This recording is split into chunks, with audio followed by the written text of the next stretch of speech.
And now on your screen is University of Texas professor Martha Menchaca, whose book is called Naturalizing Mexican Immigrants. One of her books, I should say, Yes. is called Naturalizing Mexican Immigrants. She teaches anthropology here at the University of Texas.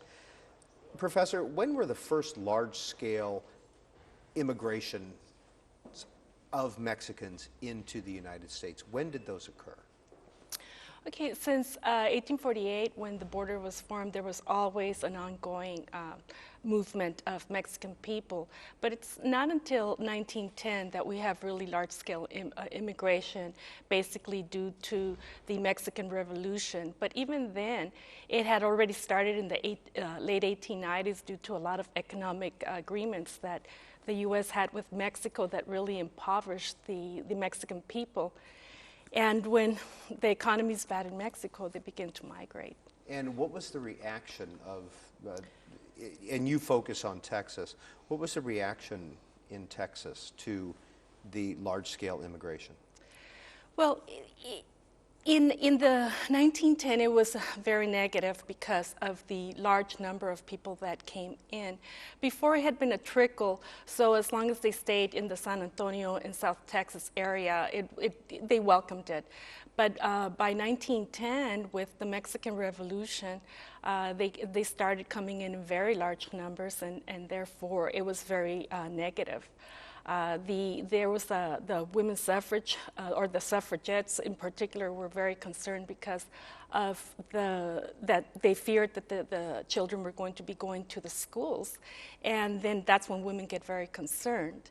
And also the government wanted border control along the U.S.-Mexico border because they felt that the Mexican Revolution was going to spill over into Texas. And they did have major concerns because when there was fighting in Mexico, Texas was closed, and also it had a very long history of the Mexican immigrants coming in. So before 1910, about 1/2 to 2/3 of all immigrants were in Texas, so this was a natural area to come and immigrate. Now, you talked about the Mexican Revolution of 1910. What is that, or of that era? Well, this is the Porfiriato, President Porfirio Díaz's administration, which he was basically a dictator. He was president had control of Mexico from about 1874 till 1910, when he was forced to leave. And what he wanted to do is modernize Mexico and bring investors into Mexico to basically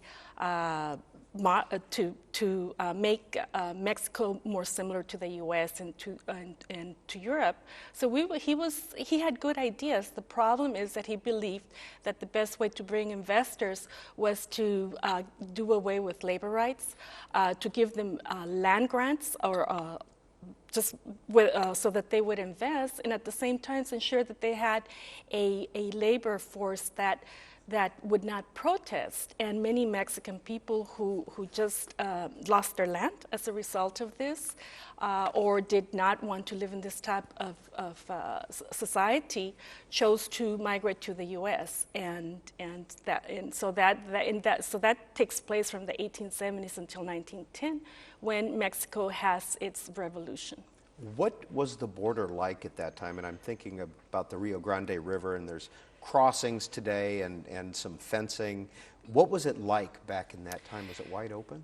It was fairly wide open. You had various areas that people had traditionally been coming through, ranches, ports of entry. Laredo was a major area, but basically people were coming in through various ranch areas, and wherever there was roads.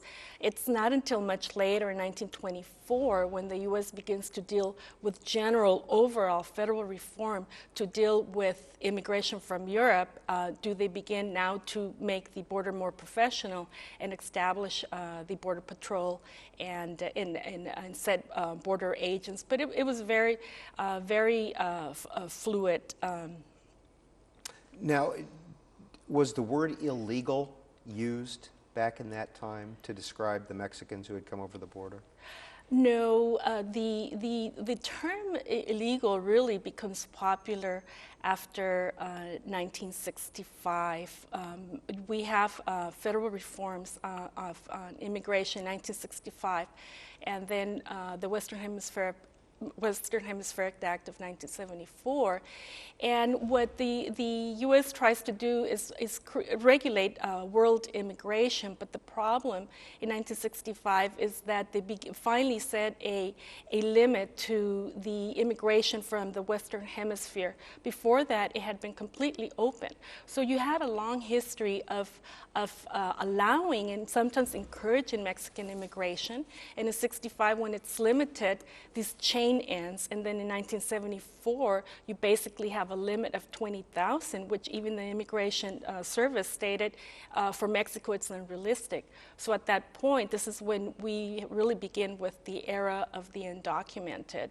And the legal infrastructure was not there any longer to allow newcomers to come in and come in legally.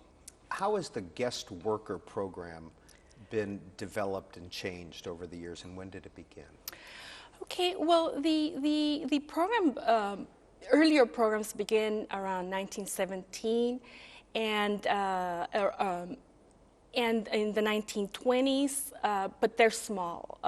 But the large-scale program begins during World War II, and it was called the Bracero program. It was a Bracero program. It was a binational program to help the United States during World War II, because at that time the United States, is a big hero in our history.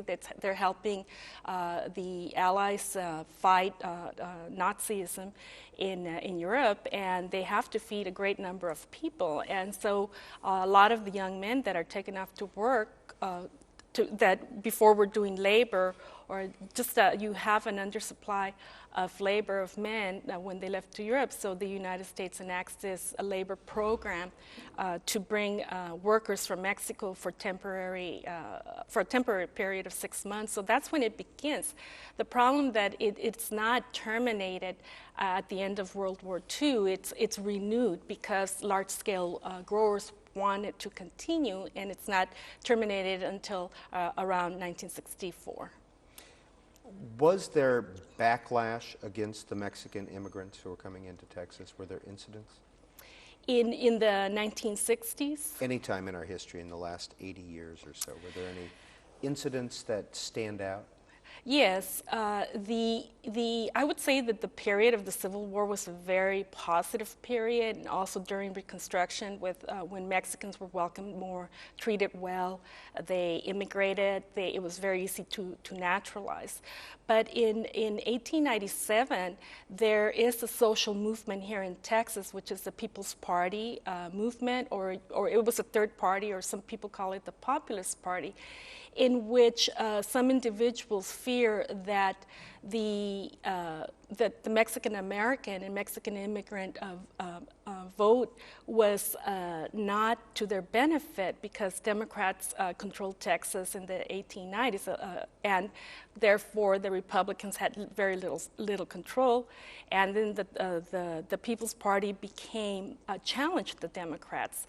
And the problem was that Mexicans plus Germans, or because Germans were also the very large immigrant population, they voted Democrat. So the People's Party therefore wanted to develop methods to make sure that the electoral vote in Texas was reduced. And so they launched a legal battle, first in the legislature and then in the courts, to decitizenize Mexican Americans and those born in the U.S., and to prevent Mexican immigrants from voting. And the whole issue was that we all know that the Mexicans are Indian, of an Indian descent, and they were charging that in the U.S. Indians cannot be citizens or vote. Therefore, they wanted to apply this to the Mexican population. But of course, the federal courts came in and said, no, you can't do that.